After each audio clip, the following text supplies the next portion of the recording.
4월 27일 화요일 오순절 10분 말씀 묵상 가정예배를 시작하겠습니다. 다같이 주님 가르치신 기도합니다. 하늘에 계신 우리 아버지, 아버지의 이름을 거룩하게 하시며 아버지의 나라가 오게 하시며 아버지의 뜻이 하늘에서와 같이 땅에서도 이루어지게 하소서. 오늘 우리에게 일용할 양식을 주시고 우리가 우리에게 잘못한 사람을 용서하여 준 것 같이 우리 죄를 용서하여 주시고 우리를 시험에 빠지지 않게 하시고 악에서 구하소서. 나라와 권능과 영광이 영원히 아버지의 것입니다. 아멘. 찬송가 398장 어둠의 권세에서 찬송가 398장을 부릅니다.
이 시간 우리에게 주시는 하나님의 말씀은 역대상 11장 1절로 9절 말씀입니다.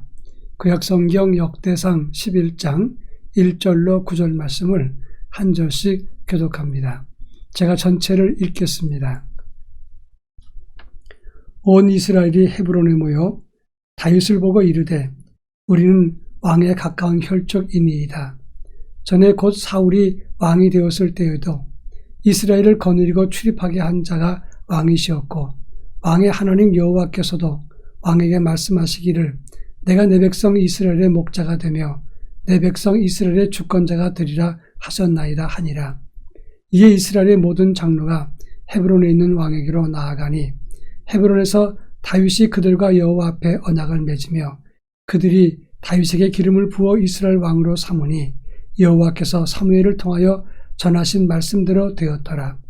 다윗이 온 이스라엘과 더불어 예루살렘 곧 여부스에 이르니 여부스 땅의 주민들이 거기에 거주하였더라. 여부스 원주민이 다윗에게 이르기를 내가 이리로 들어오지 못하리라 하나 다윗이 시온 산성을 빼앗았으니 이는 다윗성이더라. 다윗이 이르되 먼저 여부스 사람을 치는 자는 우두머리와 지휘관을 삼으리라 하였더니 수르와의 아들 요압이 먼저 올라갔으므로 우두머리가 되었고 다윗이 그 산성에 살았으므로 우리가 다윗성이라 불렀으며 다윗이 밀로에서부터 두루 성을 쌓고 그 성의 나머지는 요압이 중수하였더라. 만군의 여호와께서 함께 계시니 다윗이 점점 강성하여 가니라. 아멘. 오늘 우리가 읽은 역대상 11장의 말씀은 다윗이 사울왕의 뒤를 이어서 이스라엘 전체의 왕으로 등극한다는 것을 다루고 있습니다. 동시에 다윗이 왕이 되자마자 예루살렘 성을 정복해서 이스라엘의 중심 수도로 삼았다는 것을 설명하고 있습니다. 그런데 오늘 본문을 자세히 읽어보면 두 가지 특징적인 것이 발견된다고 하는 것입니다. 첫째는 온 이스라엘이 헤브론에 모여 다윗을 왕으로 섬기겠다. 그리고 기름 부어서 왕을 삼았다고 하는 점입니다. 다윗이 스스로 왕이 된 것이 아닙니다. 사울을 따르던 이스라엘 장로들과 지도자들이 스스로 다윗을 왕으로 세웠다고 하는 것입니다. 그리고 다른 기록과는 달리 다윗의 출신이나 골리앗과의 싸움, 사울 왕을 섬겼던 일들이나 도망 다녔던 기록 없이 다윗이 그냥 왕이 되었다고만 기록하고 있습니다. 이것은 온전히 하나님의 섭리 가운데서 다윗이 왕이 되었다는 것을 말하고 있는 것입니다. 이 본문을 통해서 하나님을 신뢰하고 하나님을 따르는 하나님 사람들은 어떻게 세상을 살아가야 되는가, 이 문제를 함께 살펴볼까 합니다.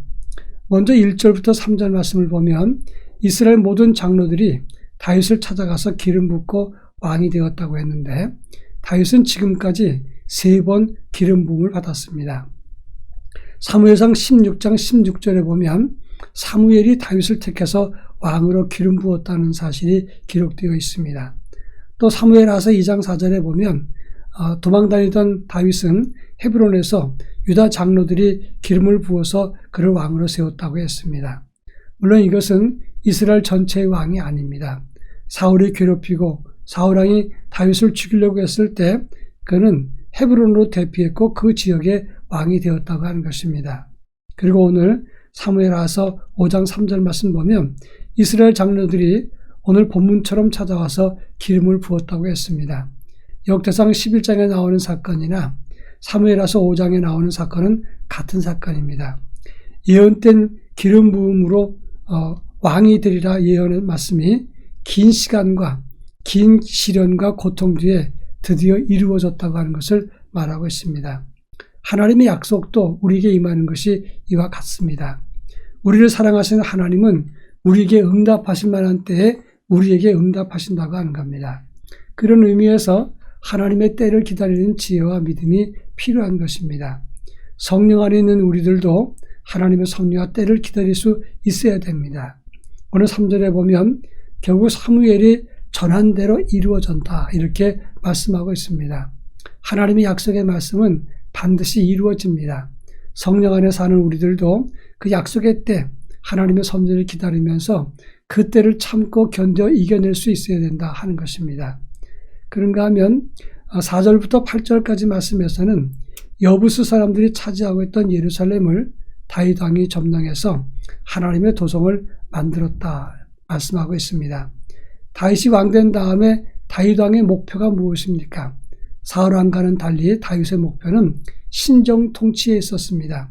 하나님 말씀인 법궤를 모셔다 놓고 하나님 말씀과 뜻을 따라서 나라를 다스리는 것, 이것이 다윗 왕의 목표였다고 하는 것입니다. 따라서 그는 제일 먼저 예루살렘 성을 여부수 사람에게 빼앗고 그리고 그 성에 하나님 법궤를 모셔드렸던 것입니다. 그러면 왜 하필이면 예루살렘 성인가 하는 것입니다. 창세기 22장에 보면 아브라함이 이삭을 바쳤던 곳이 바로 이곳입니다.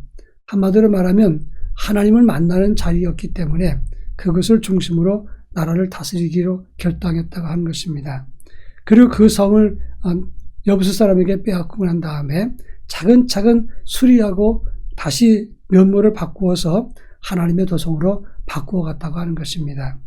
우리도 하나님의 교회를 섬길 때 하나님의 성을 차근차근 면모를 바꾸어 가듯이 교회를 중심으로 살겠다는 믿음과 함께 삶의 내용을 가꾸고 하나님과 만나는 성소의 면모를 만들어 가야 된다 하는 것입니다. 이제 마지막 9절에 보면 만군의 여호와께서 함께 하시니 다윗이 점점 더 강성하여 가니라 이렇게 말씀했습니다. 오늘 9절 말씀은 다윗의 번영과 강건과 강성의 이유를 설명한 것입니다. 다윗이 능력과 지혜와 강력한 군사와 부하들, 지혜가 있어서 부강한 것이 아니라 하나님이 항상 함께 하심으로 그가 갈수록 강성해졌다 이렇게 말하고 있는 것입니다. 하나님이 함께하면 그리고 하나님이 함께할 때 나도 주님과 함께 동행하는 삶을 가질 때 이것이 번성의 길인 것을 기억해야 된다 하는 것입니다. 제가 중학교 다닐 때였습니다. 부모님 돌아가시고 시골에서 1년간을 지냈을 때 시골 교회에서 어떤 집사님, 가난한 시골 교회인데 그 집사님이 방앗간을 하는데 교회 심부름을 하기 위해서 그 방앗간에 갔습니다. 방앗간에는 모터 소리가 굉장히 컸고 벨트 도는 소리가 대단히 요란했습니다. 그런데 그 시끄러운 중에서도 그 집사님이 성경을 읽고 있었습니다. 저는 그 순간 경건의 모습이 무엇인가 충격적으로 받아들였습니다. 객관적으로는 방앗간에서 기계 돌아가는 소리, 벨트 소리가 요란했지만 그 순간 고요한 느낌이 들었고 순간에 경건과 감동 그리고 고요함이 가득 차올랐다고 하는 것입니다. 그 가정은 그렇게 내세울 만한 가정은 아닙니다. 그런데 그 지역의 최고의 부자와 덕망 있는 그런 믿음의 사람, 믿음의 가정이 되었다고 하는 것입니다. 하나님은 그 시끄러운 중에서도 경건을 유지했던 그 가정에 결코 하나님의 손길이 떠나지 않고 복된 삶을 허락했다고 하는 것입니다. 그렇습니다. 우리도 주님과 함께할 때 다윗이 날마다 강건했던 것처럼 점점 더 번성하는 삶을 살게 될 것입니다. 다 같이 기도합니다. 하나님의 때를 기다리는 믿음을 갖게 하옵소서. 그리고 하나님과 함께함으로 번영하는 삶을 갖게 하옵소서. 기도하겠습니다.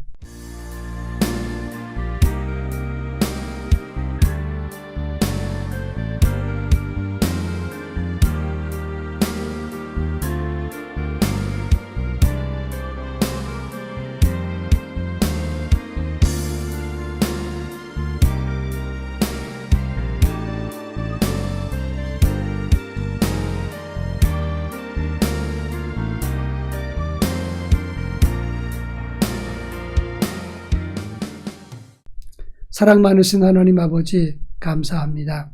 오늘 말씀을 통해서 영의 눈을 뜨게 하시니 감사합니다. 하나님 약속하신 은혜의 복을 때를 기다리면서 그 하나님의 은혜를 누릴 수 있도록 도와주시옵기를 원합니다. 아무리 부활의 믿음과 그리고 성령의 사람이라도 하나님의 때와 섭리를 기다릴 줄 아는 성숙한 인격과 믿음을 가질 수 있도록 은총을 더하여 주시옵소서. 그리고 주님과 함께함으로 진정 복되고 번영하는 삶을 누릴 수 있도록 저희 모두에게 은혜를 더하여 주시옵소서. 예수님의 이름으로 기도합니다. 아멘.